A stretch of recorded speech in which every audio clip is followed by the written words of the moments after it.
अरे ताई, मैंने वो गुप्ते की छत पे अभी एक लड़की देखी। तो इसमें बोलने का क्या है? हाँ, अरे वो ताई, वो लड़की मुझे देख के डर गई।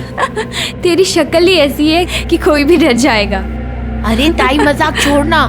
अरे वो लड़की पहले से ही डरी थी और मुझे देख के तो वो और भी घबरा गई। अरे ताई वो लड़की किधर से आई लड़की? उस गुप्ते के घर में ना उसकी माँ बीवी को छोड़ के और कोई नहीं रहता। कहाँ से आएगी लड़की? अरे ताई आज शपथ मैंने वो लड़की देखी वहाँ पर। अच्छा, आई सुनना। अरे ताई काय झालं? आई, तेरे बेटे को ना लड़की दिख रही है। खुली आंखों में ना सपने देख रहा है ये। इसकी ना शादी करा दे। अच्छा, शादी? सातवीं तो तेरे से क्लियर हुई नहीं। शादी करने की सोच रहा है। सबके सब पास हुए, तेरे को छोड़ के नाक कटा दिया तूने। सब पूछते हैं कि अब हर्षद आगे क्या करेगा। क्या बोलूं? शादी करने की सोच रहा है? बाबा सच में मैंने वहाँ पे एक लड़की देखी थी। चुप, जूते मारूंगा तेरे को मैं।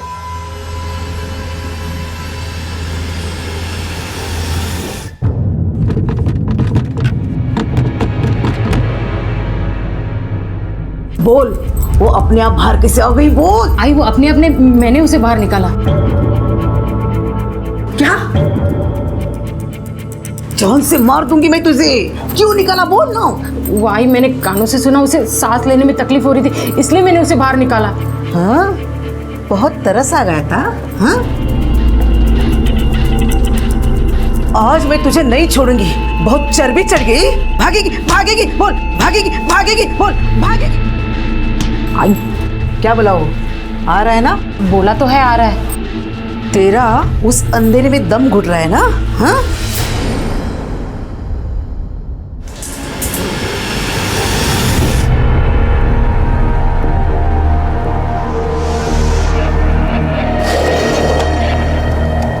कौन है? कौन है?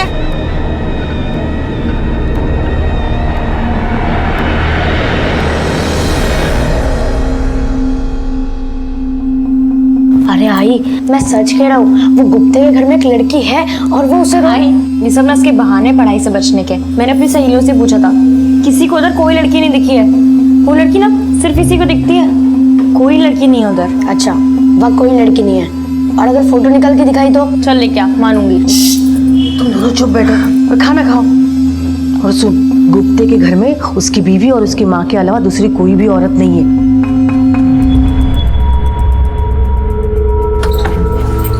रेखा, क्या करे? जाए या नहीं? हाँ माँ जी, आप फिक्र मत कीजिए, सब ठीक हो जाएगा। आप चलिए चलिए।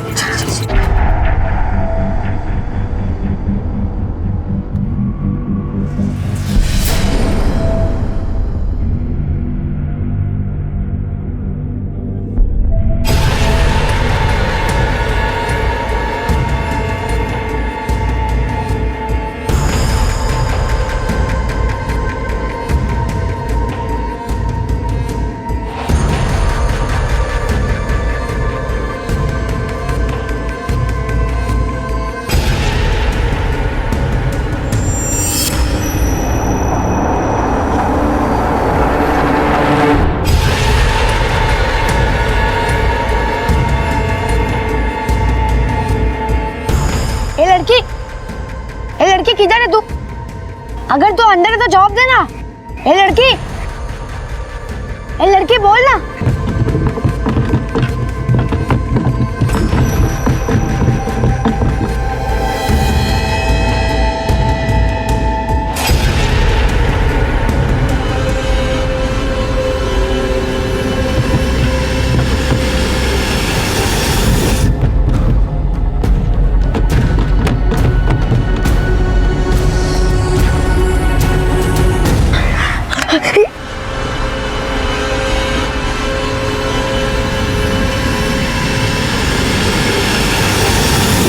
ज्यादा देर तक उसे अकेले नहीं छोड़ना चाहिए। तू फटाफट सब्जी ले और घर चली जा। मैं मंदिर जाके आती हूँ, 15 मिनट में आ जाती हूँ। सुन, दोबारा कोई गलती नहीं होना चाहिए, समझी ना?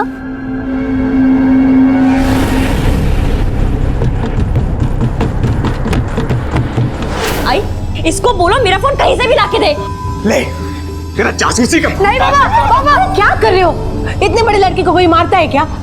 हाँ माना गलती हुई है इससे, आइंदा से नहीं करेगा। मैं समझा दूंगी इसे। हर्षद बेटा नहीं करेगा ना? अच्छा समझा इसको, दूसरे की फाइटिंग में टांग नहीं आने का। नहीं तो तेरी टांग तोड़ दूंगा मैं, समझा?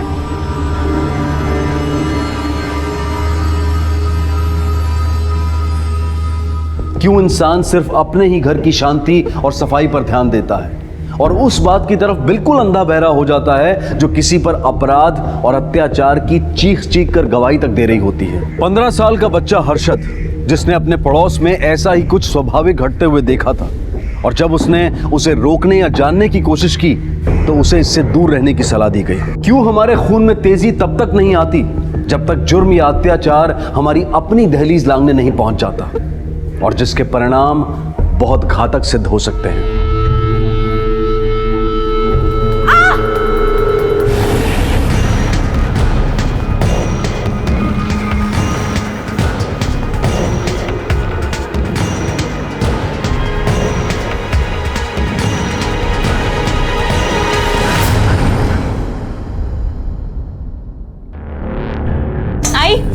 मेरा फोन तो ये तोड़ ही चुका है, अब तेरे फोन के पीछे पड़ा था। पता नहीं किससे फोन कर रहा था, मैंने छीन के काट दिया। ये ले तेरा फोन। किससे बात कर रहा था हर्षद?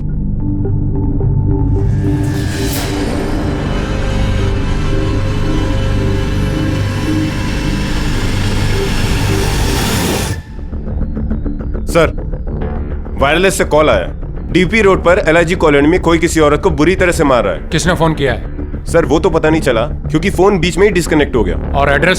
सर एड्रेस है, लेकिन कॉलर ने अपना नाम नहीं बताया। किसी ने फेक कॉल किया होगा, फिर भी चेक करना पड़ेगा क्योंकि शायद किसी को हमारी मदद की जरूरत होगी। और ये भी हो सकता है कि झंझट के डर से उसने नाम नहीं बताया हो। चेक करो। Yes sir.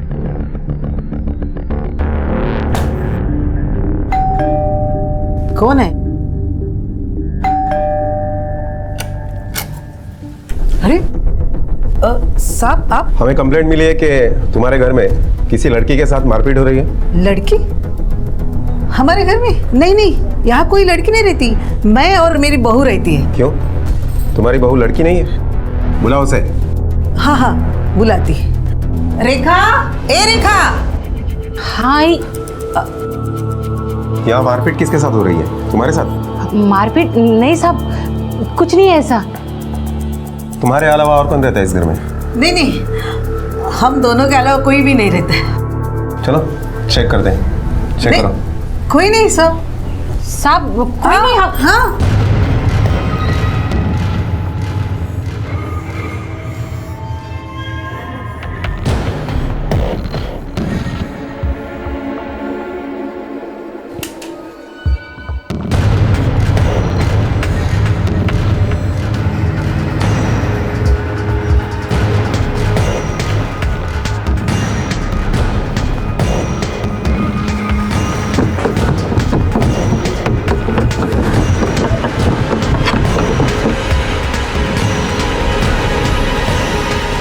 पूरा घर छान मारा, अंदर कोई नहीं है।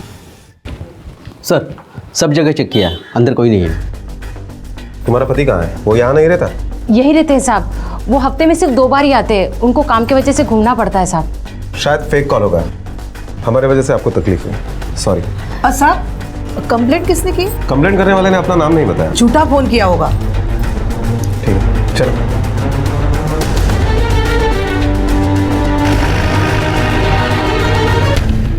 अभी तसल्ली हुई तेरे को कि कोई लड़की नहीं है? सोच आई, अगर हंसा आंटी को मालूम होता कि ये फोन किया है तो कितना हंगामा करती। अभी चल इधर से। आई, तेरे को भी ऐसे ही लगता है कि मैं झूठ बोला? तेरे को भी मेरे पे भरोसा नहीं है? बेटा मैंने थोड़ी ना ऐसा कहा है मुझे भरोसा नहीं है, मुझे भरोसा है, लेकिन कुछ मिला भी तो नहीं ना। चल अभी पढ़ाई करने बैठ जा, नहीं तो बाबा बहुत चिल्लाएंगे। चल।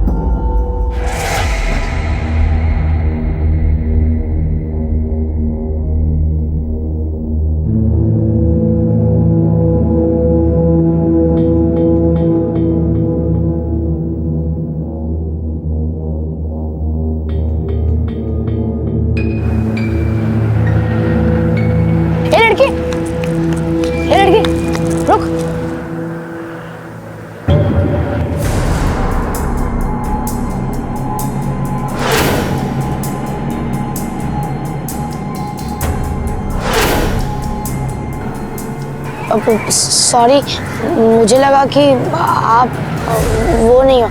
सॉरी।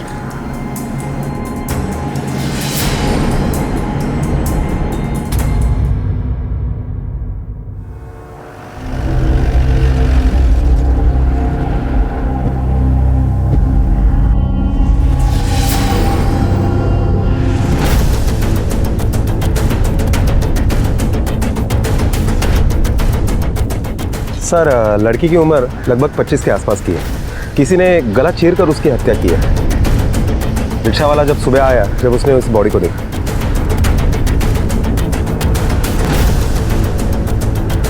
यहाँ रिक्शा के बाहर रास्ते पे बहुत खून पड़ा है और रिक्शा में मुश्किल से ही है। लड़की का ड्रेस आगे से खून से पूरा भरा है। मुझे लगता है ये लड़की यहीं कहीं खड़ी होगी और उसका गला काट दिया होगा। खून पूरी तरह बहने के बाद जब वो मर चुकी होगी तो उसकी लाश रिक्शा में डाली होगी। सर, हमने रिक्शा ड्राइवर को कस्टडी में ले लिया है।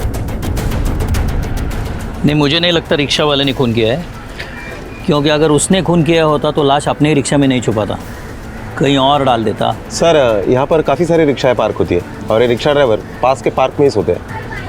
इसका मतलब खून किसी और ने किया है और लाश यहाँ रिक्शा में छुपाई है।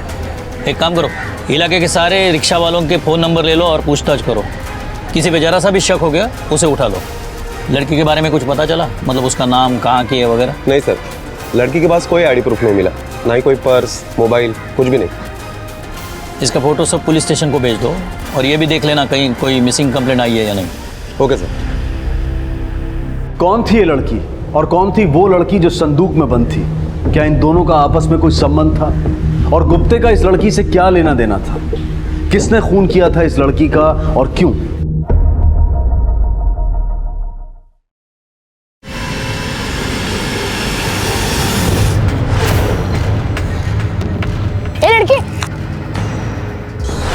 अरे बाबा, ये वही लड़की है जो उस दिन कुत्ते के घर पे आई थी। अरे बाबा, यही है उसके घर पे आई थी, मैं इसे जानता हूँ। आई बाबा, हम एक काम करते हैं, इसके बारे में ना पुलिस में जाके बताते हैं। चुप! पढ़ाई पे ध्यान दे, समझे? इस बार एग्जाम्स में फेल हुआ ना तो हड्डियां तोड़ दूंगा और घर से बाहर भी निकाल दूंगा। कोई जरूरत नहीं पुलिस को बताने की, बहुत मिल जाएंगे पुलिस को बताने वाले। नाम क्या है इस लड़की का? साहब, रोशनी। तुम सब एक ही जगह काम करती हो? हाँ साहब, हम सब एक ही जगह काम करते हैं। किसके पास? मतलब मालिक कौन है?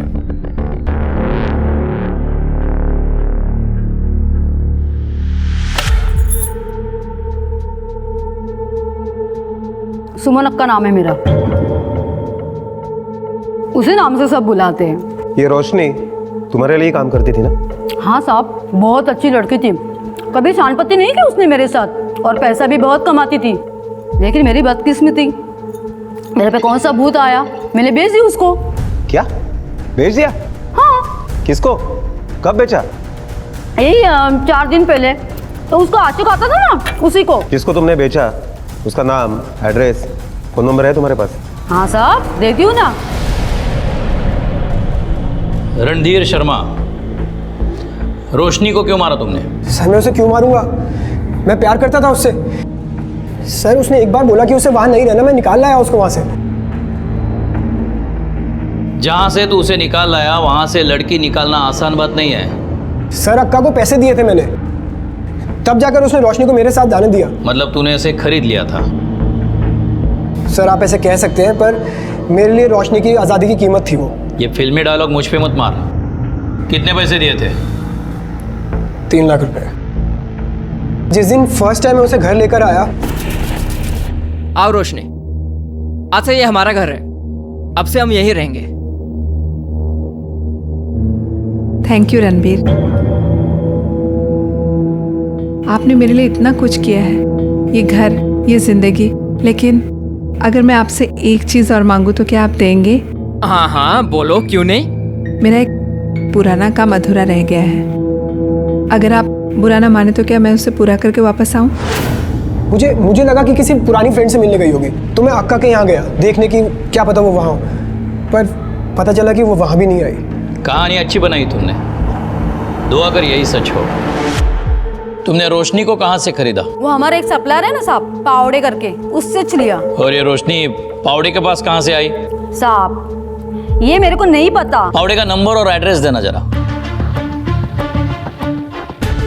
अब ये तो मत बोलना कि तुम्हारे पास उसका नंबर और एड्रेस नहीं है।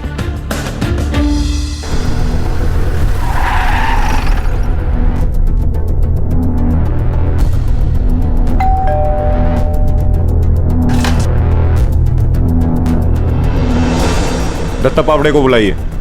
साहब उनको कैसे बुलाऊं? उनका तो 6 महीने पहले ही निधन हो गया है।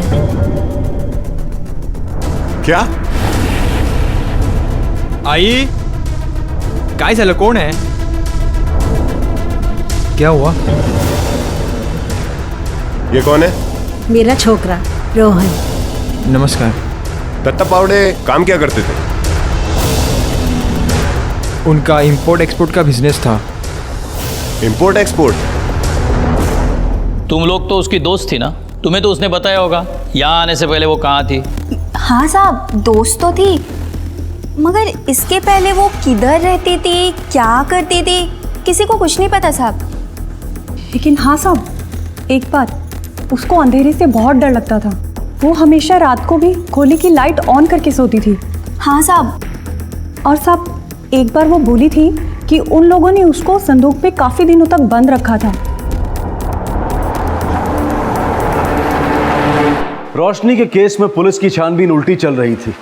मर्डर से पहले वो रणधीर के पास और उससे पहले वो सुमन अक्का के पास थी। पर पावड़े की मौत ने इस तहकीकात की कड़ी पर रोक लगा दी, क्योंकि वही बता सकता था कि सुमन अक्का के पहले वो कहां थी और वो कौन शख्स हो सकते थे जिनका ताल्लुक रोशनी के मर्डर से हो सकता था। रोशनी अंधेरे से डरती थी, उसे भी संदूक में रखा गया था, और जिसे हर्षद ने देखा था उसके साथ भी इसी तरह से अत्याचार हो रहा था। फिर रोशनी को गुप्ते के घर से निकलते हुए भी देखा गया, लेकिन रोशनी और वो लड़की दोनों अलग थी। जिसमें से रोशनी का खून हो चुका है, तो फिर वो दूसरी लड़की कहाँ, उसका क्या हुआ?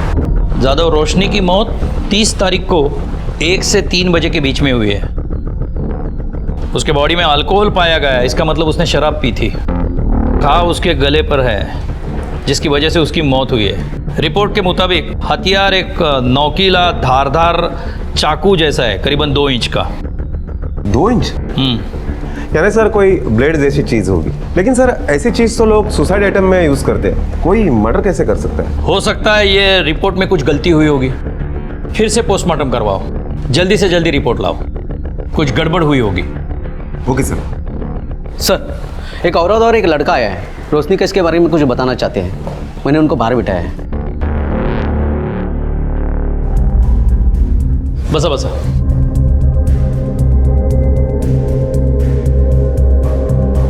बताइए क्या बताना चाहते हैं आप? साहब ये मेरा बेटा है हर्षद, इसको आपको कुछ बताना है। बोलो बेटा, क्या बताना चाहते हो?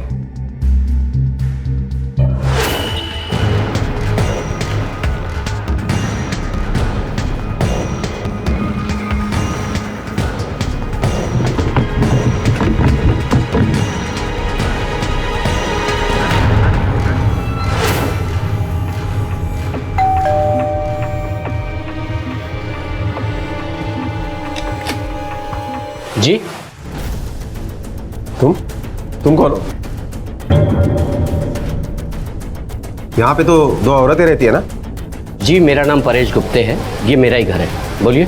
हमें इन्फॉर्मेशन मिली है कि आपने किसी लड़की को संदूक में कैद करके रखा है। क्या साहब, ऐसी जानवरों जैसी हरकत कोई कैसे कर सकता है? हमारे पास तुम्हारे घर का सर्च वारंट है, पता चल ही जाएगा।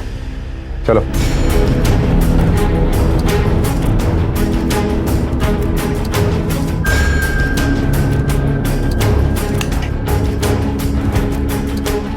सर यहाँ एक संदूक था। लेकिन यहाँ तो कुछ भी नहीं है। सर मैंने खुद देखा था पिछली बार। सर अभी क्या, यहाँ कभी कोई संदूक नहीं था। हाँ साहब ये सच कह रहे, यहाँ कोई संदूक नहीं है।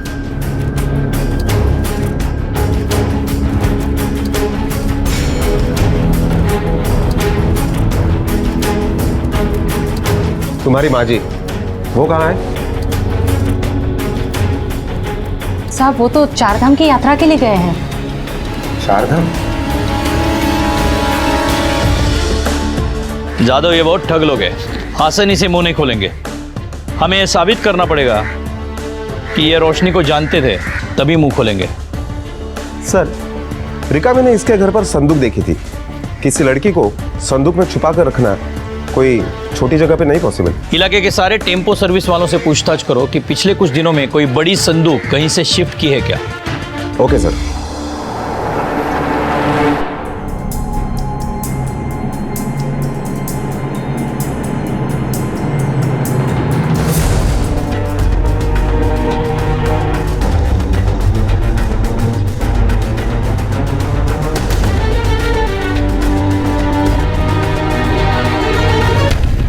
सर, हमने सभी लोगों से पूछताछ की, लेकिन किसी ने भी कोई संदूक शिफ्ट नहीं किया है।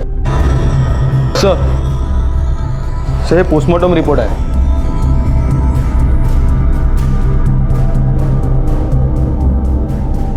जादव, अब ये कंफर्म है कि रोशनी का कत्ल 2 इंच के चाकू से ही हुआ है और कट राइट से लेफ्ट की तरफ है। सर, इसका मतलब है कत्ल करने वाला हर काम के लिए उल्टे हाथ का इस्तेमाल करता है और परेश अपना हर काम सीधे हाथ से करता है, मतलब वो लेफ्टी नहीं। 2 इंच का चाकू और लेफ्टी कातिल। वो बच्चा है ना हर्षद, उसे पुलिस स्टेशन बुलाओ। Okay sir. हर्षद बेटा, ठीक से साफ साफ याद करके बताओ, उस दिन क्या हुआ था जब रोशनी को तूने परेश के घर से बाहर निकलते हुए देखा था? सर, मैंने उसे सिर्फ एक बार नहीं 2 बार देखा था। 2 बार? मतलब? हाँ सर, पहली बार जब मैंने उसे गुप्ते के घर से निकलते हुए देखा तो मुझे लगा कि वो वही लड़की है जिसे मैंने छत पे देखा था, पर वो ये थी, वो नहीं। अच्छा, दूसरी बार जब देखा तो क्या हुआ था? दूसरी बार भी वो वहाँ आई थी, पर वो 3 नंबर की गली है ना, वही के किसी घर में वो चली गई। 3 नंबर की गली? कौन सा घर? अरे आई, वो अकड़ू सा आदमी है ना जिसके घर में मैंने बॉल मारी थी और वो चिल्लाने के लिए अपने घर पे आया था। कौन, पावड़े? हाँ, उसके बाद मैंने उसे फॉलो किया।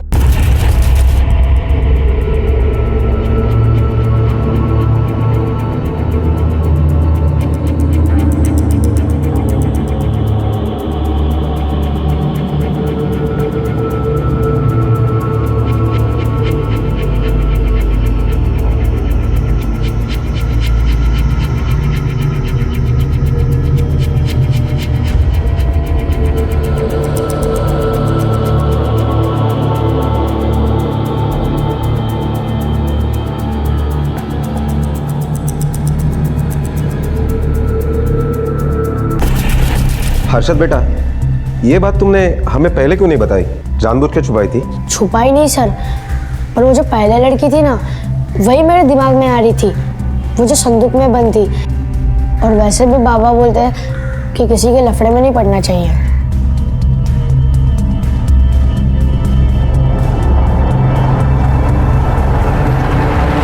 बेटा, तूने ये गले में क्या पहना है? ये फैशन है सर, स्कूल का हर एक बच्चा ऐसे कुछ भी पहन के घूमता रहता है। अच्छा, दिखाओ तो, हम भी तो देखें क्या फैशन चल रहा है आजकल।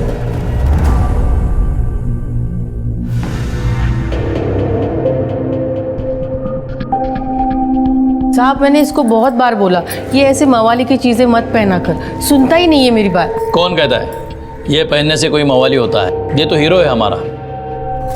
रोशनी यहाँ आई थी तुम्हारे घर पर और कुछ देर बाद तुम्हारे घर से वो चली गई, तुम उसके पीछे गए।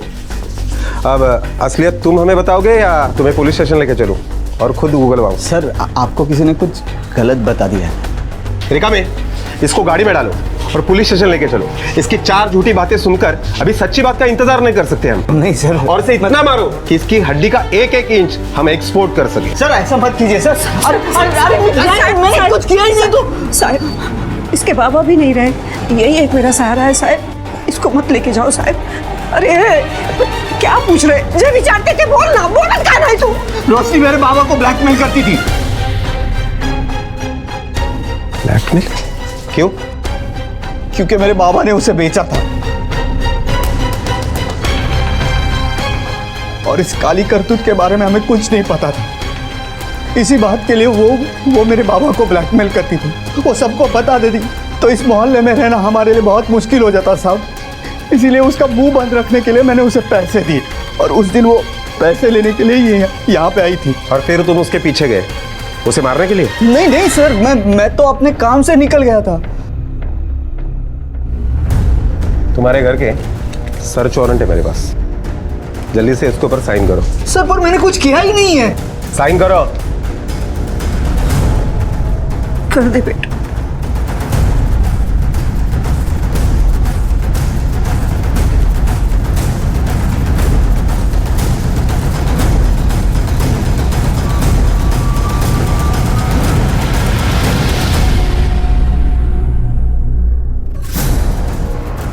पूरे घर की तलाशी लो, एक भी कोना छूटना नहीं चाहिए। Okay sir.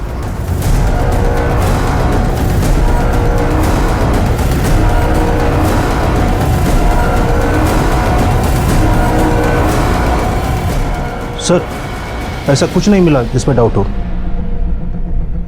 सर मैं तो पहले ही बोला था इस घर में कुछ नहीं मिलेगा, आप बेकार ही छानबीन किए जा रहे हैं। चलो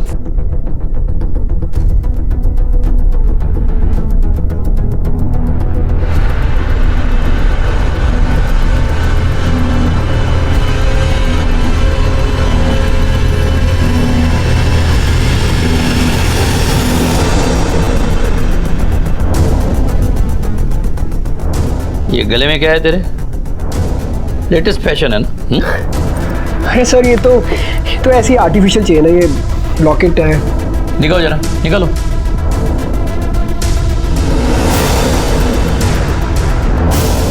ये लीजिए।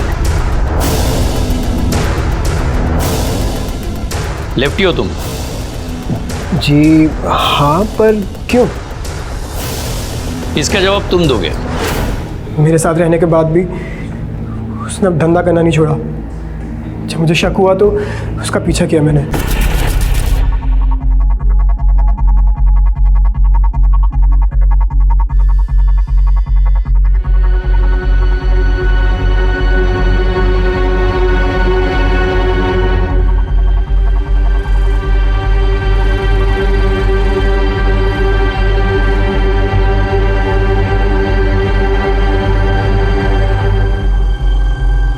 मैं ये देख के बर्दाश्त नहीं कर पाया सर। जब वो वापस लौटी तो उसे ये तक याद नहीं था कि आज 30 तारीख को और मेरा बर्थडे है। मैंने उसे याद दिलाया, उसे पार्टी के बहाने रेस्टोरेंट लेके गया जहाँ मैंने उसे शराब भी पिलाई। वापस आते वक्त मैंने गाड़ी खराब होने का नाटक किया। यार ये गाड़ी अचानक से क्यों खराब हो गई? अब चलो कोई बात नहीं, हम ऑटो से घर चलते हैं।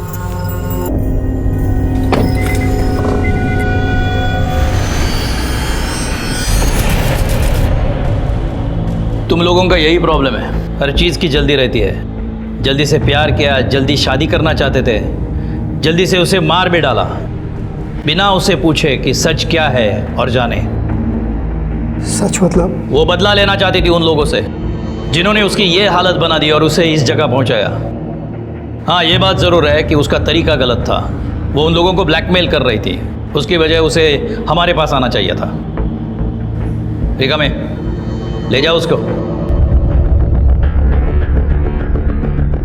एक और लड़की है जिसे हमें रोशनी बनने से बचाना है। जादव, गुप्ते ने जिस लड़की को कैद किया है उस तक हमें रोशनी बनने से पहले पहुंचना है।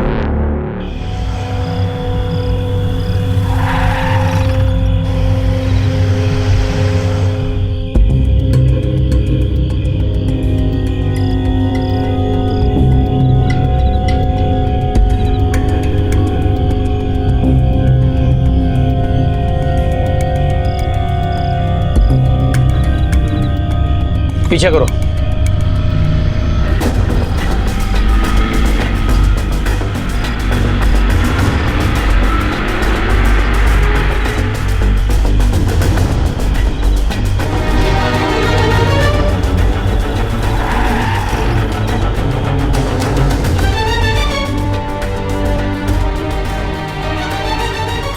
अरे कहाँ है तुम लोग?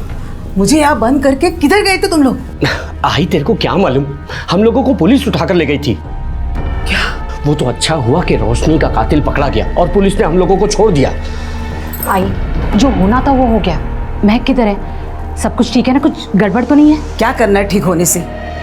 6 महीने हुए परिस के साथ सोती है, लेकिन अभी तक पेट से नहीं हुई। ऐसा लगता है पहले वाली जैसी ये भी वांझ निकली। अब क्या करें? अब कोई और लड़की देखनी पड़ेगी। रोशनी को तो पावड़े ले गया था, वो भी मर गया। अब इसे किसको दें? कौन है आप? क्या चाहिए? कुछ नहीं।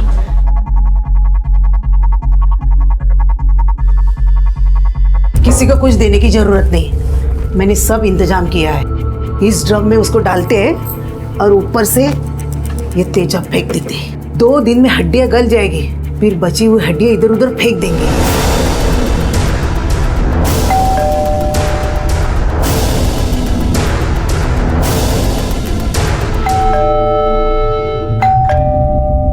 अभी कौन आया है? आई, आवाज मत कर। तुम लोग अंदर जाके छुप जाओ, मैं देखता हूँ। चल चल चल चल चल, चल।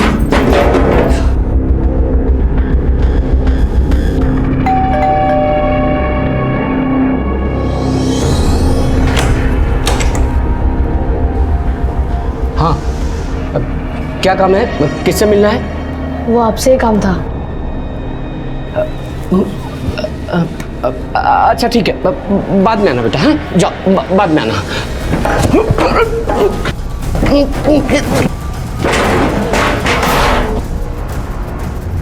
अंदर और 2 लोग हैं, उनको भी पुलिस स्टेशन लेके चलो।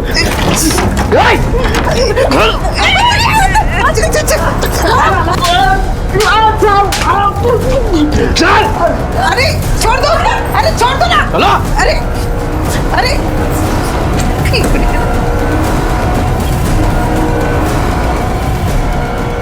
अंदर आना बेटे।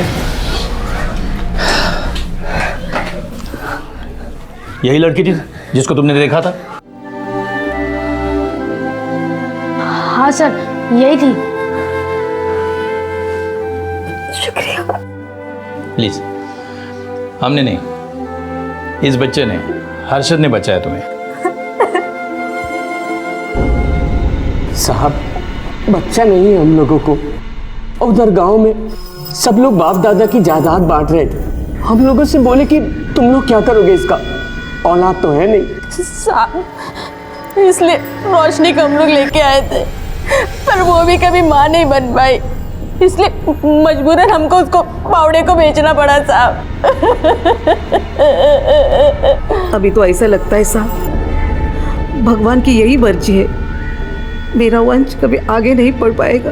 काश भगवान की मर्जी तुम लोगों को पहले समझ आती, 2 लड़कियों की जिंदगी बर्बाद होने से बच जाती।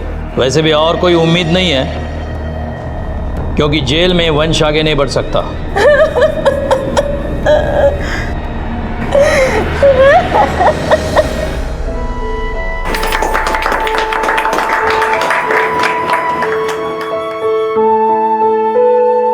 हर्षद और विमला ने एक जिम्मेदार नागरिक होने का फर्ज निभाया।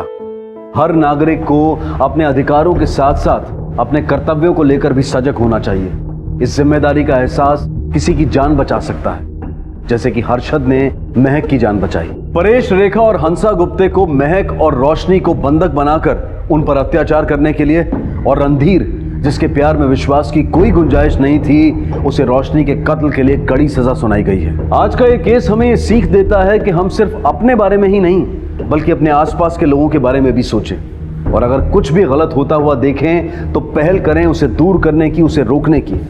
हो सकता है कि किसी को उसकी जिंदगी का तोहफा वापस मिल जाए, महक की तरह। सॉरी यार श्रेया, इस हफ्ते भी नहीं आ पाऊंगा। कल एक अर्जेंट मेडिकल कॉन्फ्रेंस आ गई है और उसके बाद बहुत सारा काम है यहाँ पर, तो लगता है कि नेक्स्ट वीकेंड ही आ पाऊंगा। ठीक है, लेकिन अपना ख्याल रखना। Okay, bye bye. क्या कहा तुम्हारे मिस्टर ने? लॉटरी लगी है, इस सैटरडे संडे भी हम साथ रहेंगे, क्योंकि द ग्रेट मिस्टर अविनाश को अपने काम से फुर्सत ही नहीं है। हमें प्यार करने से। इस लड़की ने परेशान करके रखा है मुझे।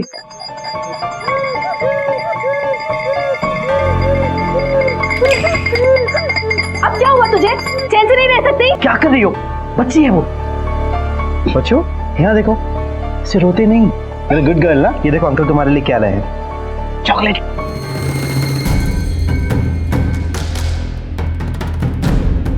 समझ में नहीं आता इस लड़की का क्या करूं। एक तो ये है और दूसरा इसका बाप। इन दोनों ने मेरी जिंदगी हराम करके रखी है। क्यों इतना टेंशन ले रही हो? मैं हूं ना तुम्हारी जिंदगी में।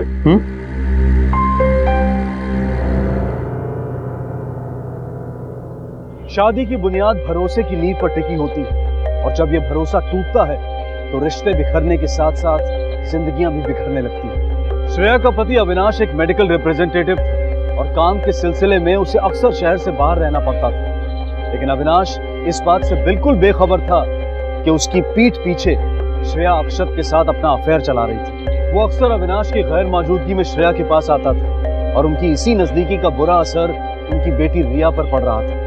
वो कुछ बोल नहीं पाती थी, लेकिन अंदर ही अंदर उसे ये बात खाई जाती थी कि जब उसके पापा नहीं होते थे तब कोई और उसके घर आता था और उसके पापा की जगह लेता था। ये बात उसे बर्दाश्त नहीं थी, लेकिन वो किसी को बता नहीं सकती थी, मजबूर थी। और उसकी इसी मजबूरी का फायदा उठाकर श्रेया और अक्षत के प्यार का इस सिलसिला चलता रहा।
अविनाश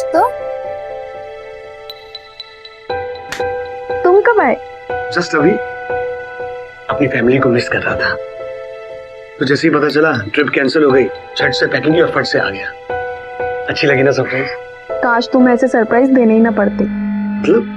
I mean, तुम्हें यहाँ से कहीं जाना ही ना पड़े। हाँ यार, मन तो मेरा भी नहीं करता। तुम फ्रेश हो लो, मैं तुम्हारे लिए कुछ खाने को लाती हूँ। क्या बस?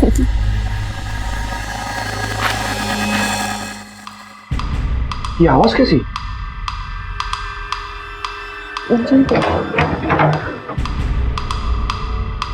श्रेया, ये खिड़की खुली क्यों रखी है?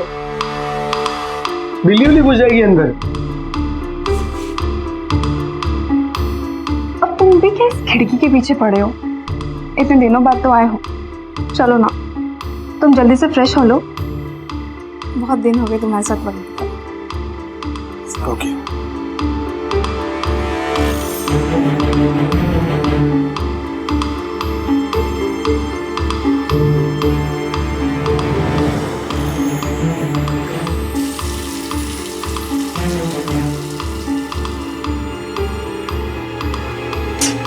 चलो जल्दी निकलो यहाँ से, जल्दी निकलो। अच्छा हुआ सही टाइम पर पता चल गया, नहीं तो बहुत बड़ी गड़बड़ हो जाती।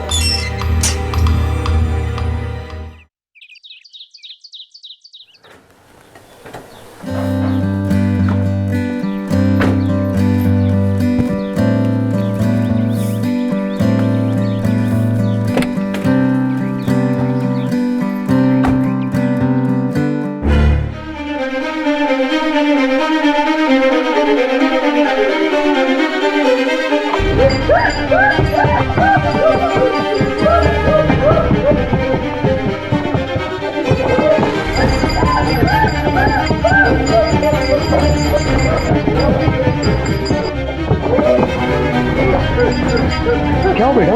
क्या हुआ? क्या?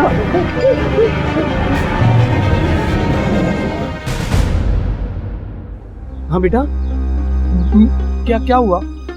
क्या क्या क्या देख लिया तुमने? हाँ? अच्छा, तुम क्या चाहती हो? पापा नहीं जाए? बेटा, पापा को जाना होगा, उन्हें काम है ना, तो जाने दो। अच्छा अच्छा, ओके ओके।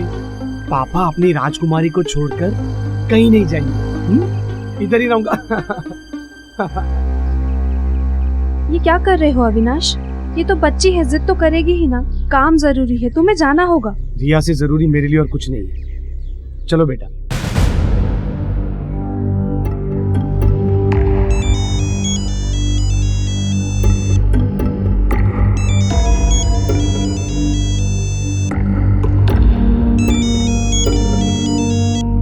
हेलो हेलो, वो गया ना? नहीं गया। इस रिया की बच्ची ने सब बिगाड़ दिया। मुझे समझ में नहीं आ रहा इस लड़की का क्या करूं। अब तो मुझे भी डर लगने लगा है कि अविनाश को सब बताना दे। अब तो कुछ करना ही होगा।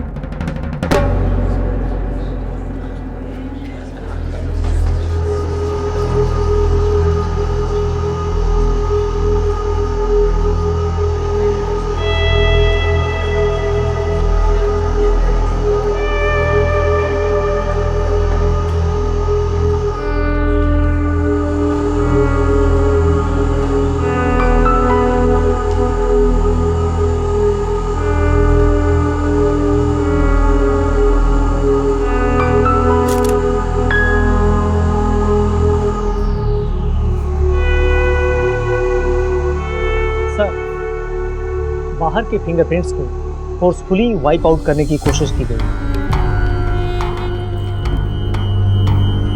एक्सीडेंटल केसेस तो हो रहे हैं सावन, लेकिन कोई कार के हैंडल से फिंगरप्रिंट्स को क्यों मिटाएगा? अब अभी ये मर्डर। मर्डर?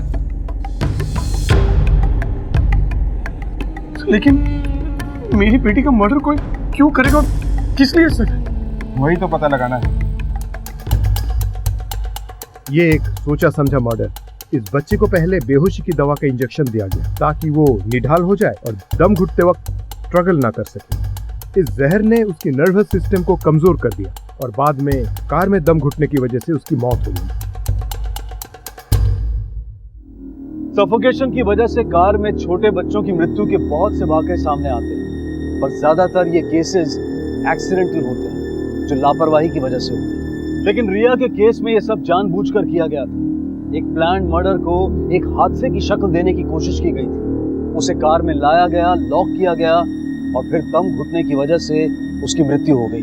पुलिस ये समझ गई थी कि ये एक एक्सीडेंट नहीं बल्कि मर्डर है, और क्योंकि मर्डर घर के अंदर हुआ था इसलिए पुलिस ने सबसे पहले अविनाश के घर पे रेगुलरली आने जाने वाले लोगों से पूछताछ शुरू की। कब से चौकीदारी कर रहे हो? 10 साल हो गए साहब। उस रात ड्यूटी पे थे? जी साहब। कुछ अजीब लगा? कोई आवाज या कोई स्पेशल मोमेंट? मैंने वहाँ कोई आवाज नहीं सुनी। तुम उनके घर आते जाते थे ना? हाँ साहब, श्रेया मैडम कभी कभी मुझे बुलाती थी। कभी कोई सामान लाना होता है, कभी रिया बीबी को घुमाना होता है। क्योंकि रिया बेबी बहुत रोती थी, मैं उसको घुमा के लाता था तो वो चुप हो जाती थी। रोती क्यों थी? साहब ये तो मुझे मालूम नहीं है, लेकिन उसकी वजह से श्रेया मैडम बहुत परेशान रहती थी। ठीक है, तुम जा सकते हो। अच्छा, नमस्ते।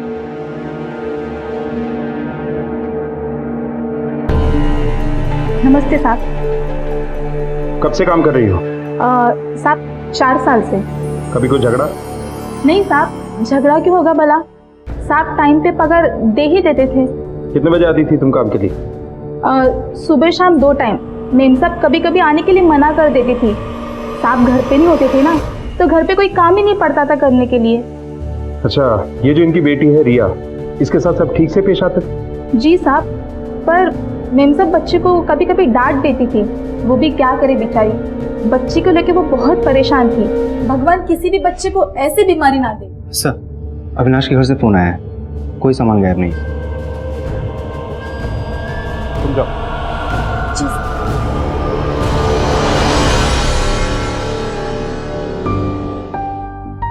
अक्सर घरेलू नौकर ऐसी वारदात को तब अंजाम देते हैं जब पैसे टाइम पर ना मिलें या चोरी का लालच हो। ये दोनों बातें नहीं हुई तो टीचर मोहन आ गया? हाँ सर, आया, बाहर बैठे। बुलाओ। हो सर। मैंने कुछ नहीं किया सर। बैठो। सर लेकिन मैंने कुछ नहीं किया है सर। सिर्फ इतना बताओ कि वहाँ क्या पढ़ाने जाते थे। वो तो ठीक से बोल सुन भी नहीं सकती थी। सर एक्चुअली मैं स्पेशल किड्स को ही ट्रेंड करता हूँ। ऐसे बच्चे बोल नहीं पाते तो उन्हें स्पेशल तरीके से ट्रेनिंग दी जाती है। मर्डर का तरीका भी स्पेशल था। वारदात वाले दिन कहाँ था? सर मैं तो 3 दिन से बीमार हूँ, घर पर था। सर मैंने रिया के पेरेंट्स को भी इन्फॉर्म किया था। तो कत्ल से पहले अलीबाई भी तैयार था। रोज वहां जाते थे तुम, तो हादसे से ठीक 3 दिन पहले छुट्टी क्यों ली? सर मैंने तो आपसे कहा मेरी तबीयत खराब थी। सर आप चाहिए मेरे डॉक्टर से पूछ लीजिए, मेरे पड़ोसियों से पूछ लीजिए, मुझे वायरल था सर मैं तो 3 दिन तक घर से बाहर भी नहीं निकला हूँ। सर ये सही कह रहा है। मैंने पड़ोसियों से और डॉक्टर से तफ्तीश की है। शख्सियत का क्या हुआ? वैसे करते क्या हैं आप? सर मेरा गारमेंट एक्सपोर्ट का बिजनेस है। अविनाश के घर कितना आना जाना था? रोज या कभी कभी? सर कभी कभी आना जाना होता था, कभी आते जाते बच्ची दिख गई तो जाके उसे चॉकलेट दे दिया करता था। सर वाकई में बहुत प्यारी बच्ची थी वो। हादसे की रात कहाँ थे तुम? सर उस वक्त तो मैं काम के सिलसिले में मुंबई गया हुआ था। सही करा सर ये। ठीक है तुम जा सकते हो, जरूरत पड़ेगी तो फिर बुलाएंगे।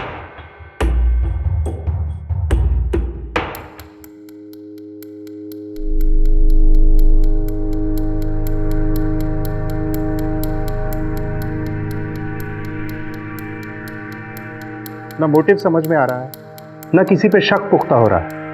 आखिर क्यों कोई 9 साल की डाउन सिंड्रोम बच्ची को मारने की कोशिश करेगा?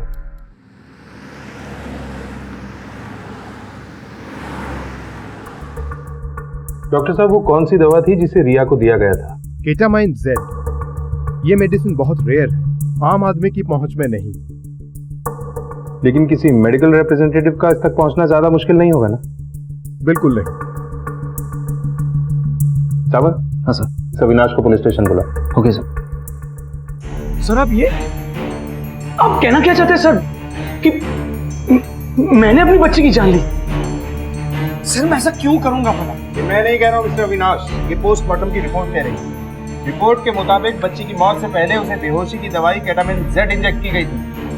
ये दवा आम आदमी की पहुंच के बाहर है, लेकिन एक एमआर के लिए। मतलब आप ये कहना चाह रहे सर कि इस दवाई का इस्तेमाल करके मैंने खुद ने अपनी बच्ची की जान ली? हो सकता है। एक 9 साल की बच्ची की जान गई है। जब तक खूनी को सजा नहीं दूंगा ना, चैन से नहीं बैठूंगा मैं सर। और हाँ, अब आपको यह साबित करना है कि आप अपनी बच्ची की जान क्यों नहीं ले सकते। और एक बात और, जब तक इन्वेस्टिगेशन चल रही है ना, आप शहर से बाहर नहीं जा सकते।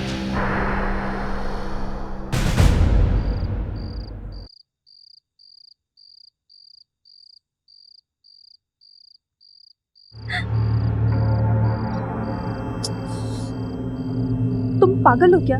क्यों आए हो यहाँ? तुम्हें पता है ना कि अविनाश निर्दोषी है। ओ, तो ऐसे कहो ना कि तुम अपने पति से डर रही हो। मैं किसी से नहीं डरती। अच्छा,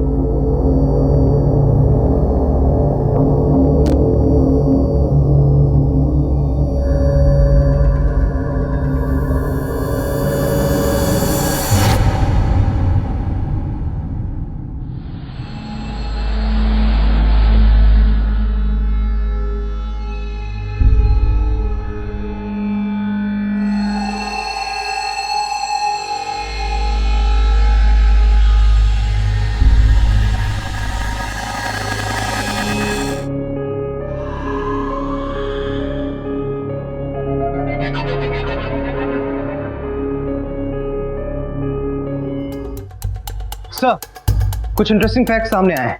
क्या? अभी कुछ दिन पहले ही अविनाश ने अपनी इंश्योरेंस पॉलिसीज, बॉन्ड्स और प्रॉपर्टी की वसीयत में अपनी पत्नी को, मतलब श्रेया को नॉमिनेट किया था। Good, interesting. अब कड़ी मिली है। अविनाश हैमर था और श्रेया उसकी पत्नी। मतलब श्रेया उस मेडिसिन तक आसानी से पहुंच सकती। पर सर इससे क्या साबित होता है? साबित नहीं होता है साबित, सुराग मिलता है। अविनाश की मौत से सिर्फ और सिर्फ श्रेया को फायदा होने वाला था। हो सकता है अपनी बच्ची के मर्डर में भी इसका हाथ हो। याद है मोहन और उस मेड ने क्या कहा था? इस किस्म के बच्चों के माँ बाप अक्सर अपने बच्चों से खींच जाते हैं। एक काम करो, श्रेया पर नजर रखो। वो कहाँ आती जाती है, किससे मिलती है, उसके फोन रिकॉर्ड, सब कुछ। हो सर।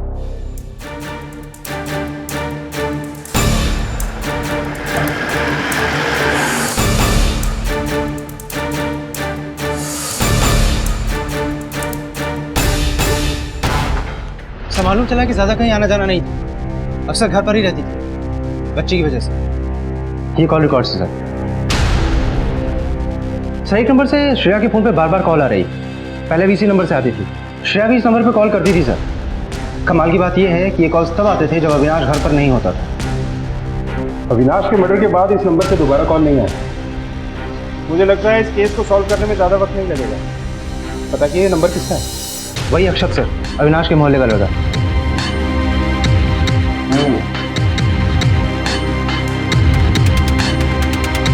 वॉचमैन को बुलाओ। हाँ साहब, मैंने कई बार देखा अक्षय साहब शाम को आया करते थे। उस वक्त अविनाश की गाड़ी घर पे होती थी? नहीं साहब, उस वक्त अविनाश की गाड़ी घर पर नहीं होती थी।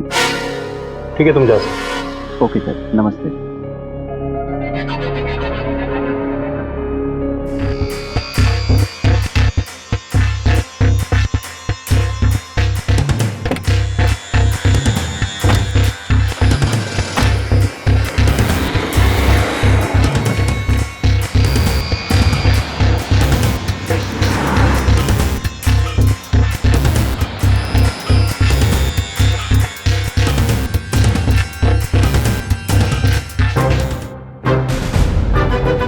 थोड़ा मसाज का मौका हमें भी दे दो।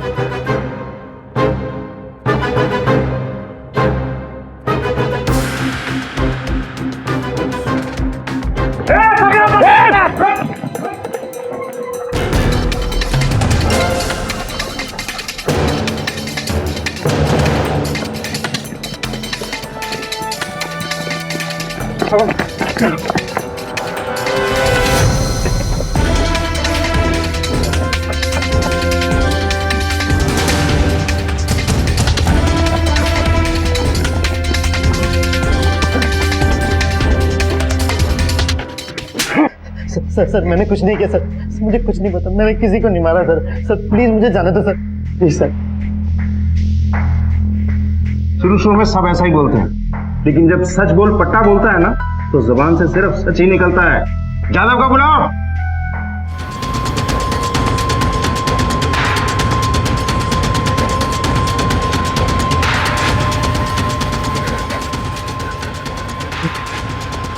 रुक जाइए सर रुक जाइए सर बताता हूँ सर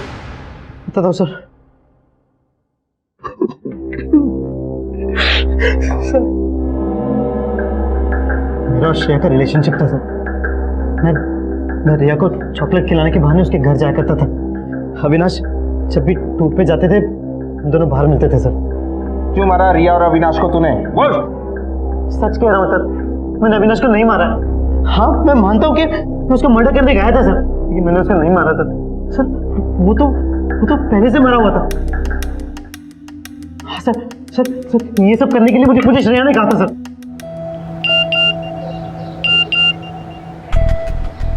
आज रात में अविनाश को नशे की दवा दे दूंगी और उसके बाद तुम्हें आकर उसका गला काटना है। घर की चाबी घर के बाहर पायदान के नीचे मिलेगी। जैसे कहा जाए वैसे करना और फिर गायब हो जाना। फोन भी मत करना।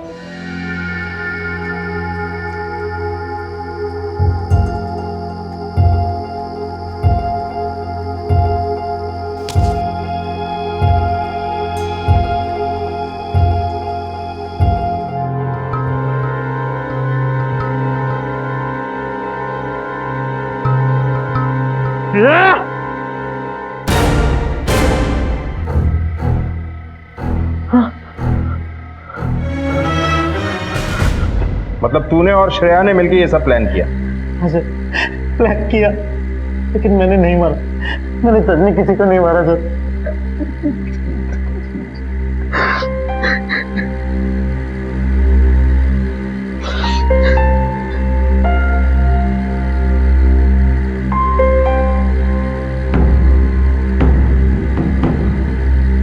सर फॉरेंसिक रिपोर्ट आ गई है। जिस चाकू से कत्ल हुआ उस पर श्रेया की उंगलियों के निशान पाए गए हैं। और अविनाश के शरीर में वही बेहोशी की दवा है जो रिया के शरीर में थी। अब इस मास्टरमाइंड मिसेस श्रेया शर्मा से मिलते हैं। चलो। ये क्या बकवास है? मैंने अक्षत को कोई एसएमएस नहीं किया। चिल्लाओ मत, मैसेज तुम्हारे फोन से किया गया था। अगर तुमने नहीं किया तो कौन करेगा? देखिए, मैंने किसी का मर्डर नहीं किया है। आपको कोई गलतफहमी हुई होगी। मैडम, हम सबूत की बिना पे बात करते हैं, हवा में नहीं। अब डबल मर्डर केस के लिए अंदर जाने के लिए तैयार हो। पोस्टमार्टम रिपोर्ट के हिसाब से अविनाश को भी मौत से पहले वही बेहोशी की दवा दी गई थी जो रिया को दी गई थी। पहले अपनी बेटी रिया, बाद में अविनाश, दोनों का मर्डर तुमने किया। ये सब आप क्या कह रहे हैं? मैंने ऐसा कुछ नहीं किया है। मेरी बात का यकीन कीजिए। ये सब कोर्ट में साबित करना। समता, अरेस्ट करो इसे। श्रेया का नार्को टेस्ट करवाया गया। उस टेस्ट में भी श्रेया ने यही कहा कि उसने खून नहीं किया है, लेकिन उस टेस्ट के रिजल्ट पुलिस को हैरान कर देने वाले थे, क्योंकि पुलिस के पास श्रेया के खिलाफ सबूत थे और मोटिव भी साफ था। लेकिन पुलिस अब पूरी तरह से कंफ्यूज थी कि अगर श्रेया ने ये मर्डर्स नहीं किए हैं तो फिर किसने किए?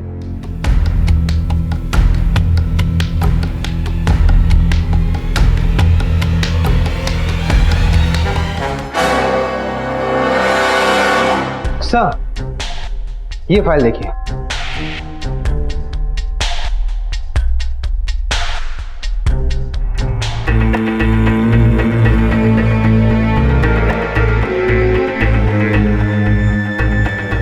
ये चाकू लो, इस डमी का गला रेत दो।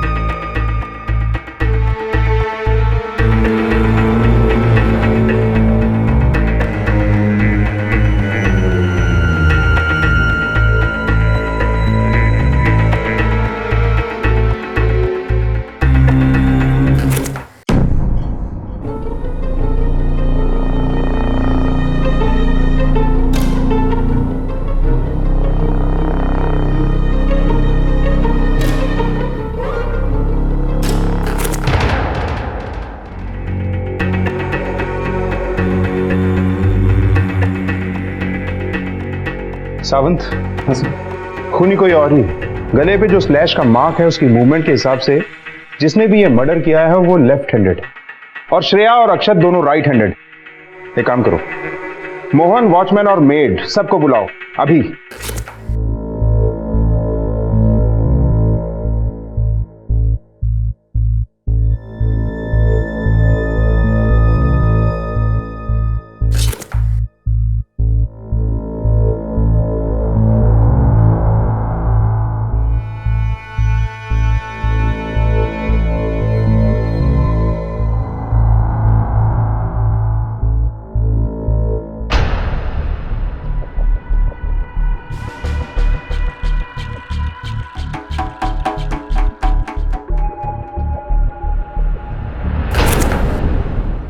सर, मैं आपको पहले भी बता चुका हूँ, मैं अपने घर पर बीमार पड़ा हुआ था।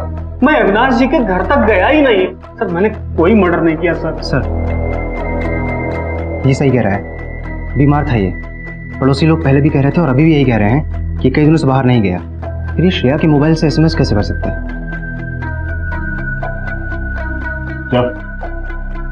Thank you sir.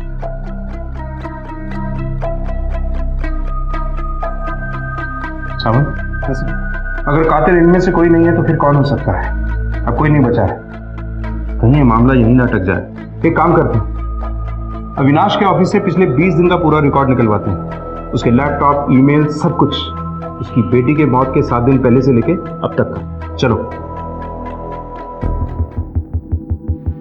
Sir, Avinash की किसी से कोई दुश्मनी नहीं, एकदम सीधा साधा आदमी था वो। अच्छा, ये अविनाश आखिरी बार ऑफिस कब आया? सर, जिस दिन उसकी लड़की की डेथ हुई थी, शायद उसके 2-3 दिन पहले, उसके बाद नहीं आया।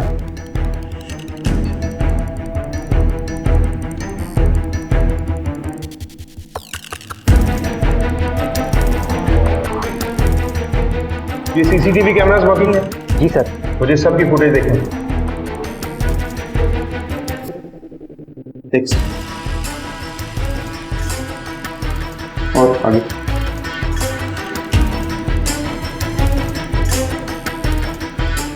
ठीक है, ये दोनों हाथों से? सर, यही तो खूबी थी उसकी, वो दोनों हाथों से लिख सकता था। इनफैक्ट सर, वो अपने सारे काम दोनों हाथों से कर सकता था। अच्छा, ये उस दिन उसने यहाँ से कोई सामान लिया था? I mean, कोई स्पेशल मेडिसिन या कुछ और? हाँ सर, एक दवा के कुछ पैकेट लिए थे जो उसे कोई मेडिकल स्टोर में डिलीवर करने थे। क्या बता सकते हैं वो दवा कौन सी थी? केटामाइन से?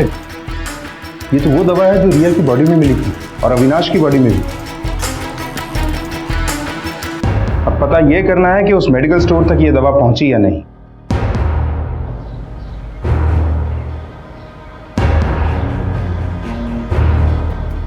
सर, ये केमिस्ट भी यही कह रहा है कि ये दवाई इन तक नहीं पहुंची। इसका मतलब है सावन कि हम आज तक के सबसे अनोखे केस को हैंडल करें।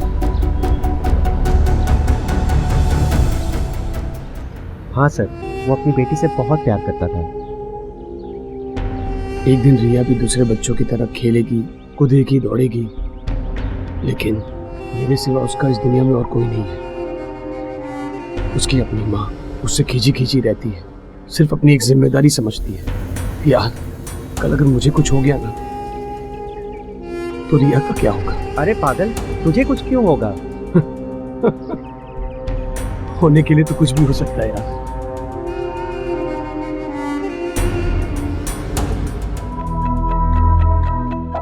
Quite possible. एक्चुअली जब कोई दूसरा इंसान किसी का गला रेतता है तो घाव थोड़ा दूसरा होता है, मगर इस केस में घाव उतना गहरा नहीं है, फोर्स कम है। ये एंगल हमसे मिस है। पॉसिबल है ये घाव उसने खुद लगाया।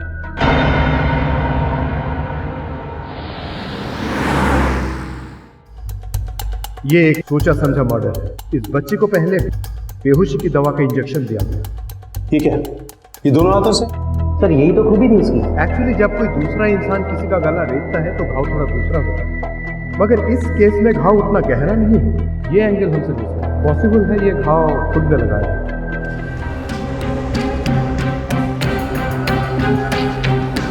इसका मतलब अविनाश ने? जी हाँ, अविनाश ने। जरा सोचिए, वो कौन था जिसकी पहुंच दवा तक थी?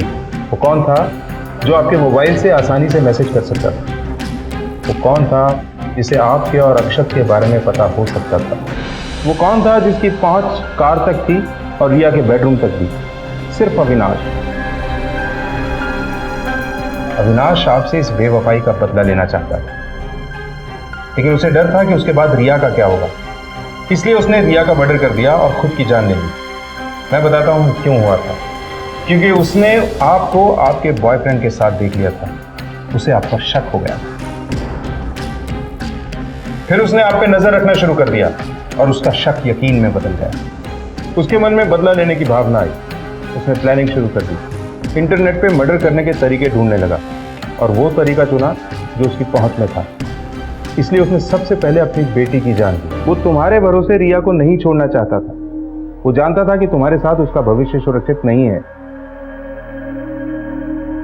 इसलिए उसने रिया को बेहोशी की दवा दी ताकि दम घुटने पर वो स्ट्रगल ना कर सके। फिर उसने आपके मोबाइल से अक्षत को मैसेज किया, जिसमें अक्षत आसानी से फंस गया,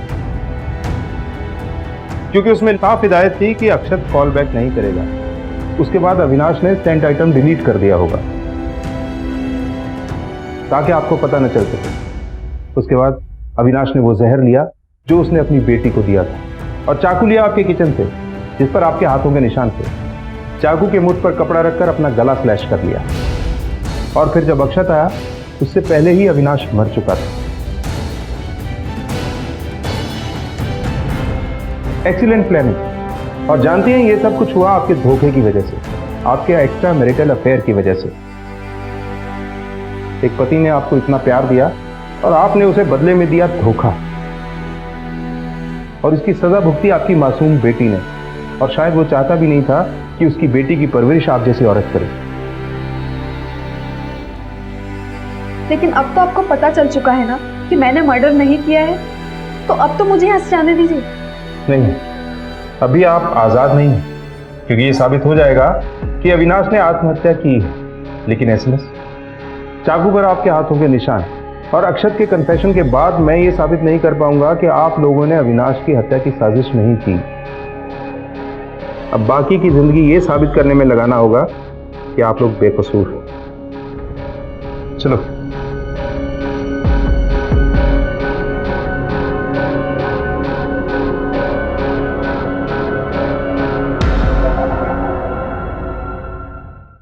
ये मुकदमा अब भी कोर्ट में चल रहा है और श्रेया और अक्षत जुडिशियल कस्टडी में। अविनाश ने जो किया वो निश्चित रूप से गलत था। यदि जीवन साथी दगा कर रहा है तो उसे छोड़ देना, उससे दूर चले जाना एक कानूनन रास्ता है जो सही भी है, लेकिन इस तरह से एक बदले के लिए कानून के खिलाफ जाकर अपराध करना किसी भी लिहाज से सही नहीं। काश के श्रेया ने अक्षत के साथ अपने रिश्ते के बारे में अविनाश को बता दिया होता। काश के अविनाश श्रेया और अक्षत का सच जानने के बाद श्रेया से बात करता तो ये कहानी शायद कुछ और ही होती। अब मैं अनूप सोनी आपसे विदा लेता हूँ। फिर मुलाकात होगी अगले एपिसोड में एक और चौंका देने वाले केस के साथ। तब तक अपना और अपने परिवार का ख्याल रखें और देखते रहें क्राइम पेट्रोल डायल 100। सबक एक को सीख हम सबको। जय। क्राइम पेट्रोल के और भी दिलचस्प कहानी देखने के लिए हमारे चैनल को सब्सक्राइब करें और बेल आइकॉन दबाना न भूलें।